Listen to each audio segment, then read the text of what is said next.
எனக்கு ரொம்ப வருத்தமாக இருக்கு. நான் முதலமைச்சரை பல கோணங்களில் பார்த்திருக்கிறேன். என்னை பொறுத்த மட்டிலும் மிக ஒரு சிறந்த நல்ல மனிதர் என்று நான் சொல்லுவேன்.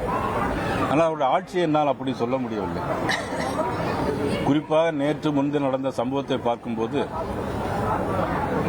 அங்காளி பங்காளிகள் அது இந்த வசனம் எதுகை மோனை நல்லா தான் இருக்கு.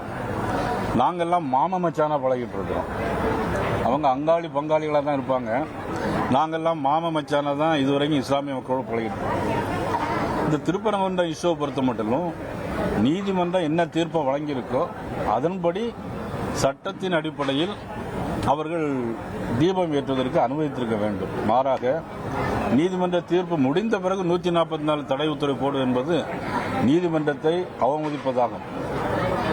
அதே ஒரு மாபெரும் அவர் சூப்பரண்டா போலீஸாக இருந்தாலும், டிப்டி கமிஷனர் போலீஸாக இருந்தாலும், மாவட்ட ஆட்சித்தலைவராக இருந்தாலும், மதிப்புக்குரிய முதலமைச்சராக இருந்தாலுமே மாபெரும் தவறு அந்த சட்டத்திற்கு உட்பட்டு அவர் தவறு செய்தவர்களாக கருதப்படுவார்கள்.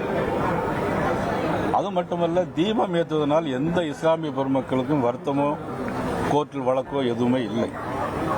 அப்படிப்பட்ட ஒரு சூழ்நிலையில் இந்த தீபம் பெரும்பான்மை சமுதாய மக்கள் தீபாவளிக்கு அப்புறம் கார்த்திகை தீபத்தை கொண்டாடுவார்கள். இன்னும் எல்லா கோயில்களையும், அம்மன் கோயில்களாக இருந்தாலும் சரி அல்லது எந்த சிவன் கோயில்களாக இருந்தாலும் சரி, எல்லோருமே ஒரு பனைமரத்தை வெட்டி அதில் ஓலைகளை சுற்றி வச்சு சொக்கப்பானைன்னு சொல்லி சொக்கப்பானை கொடுத்தோம்.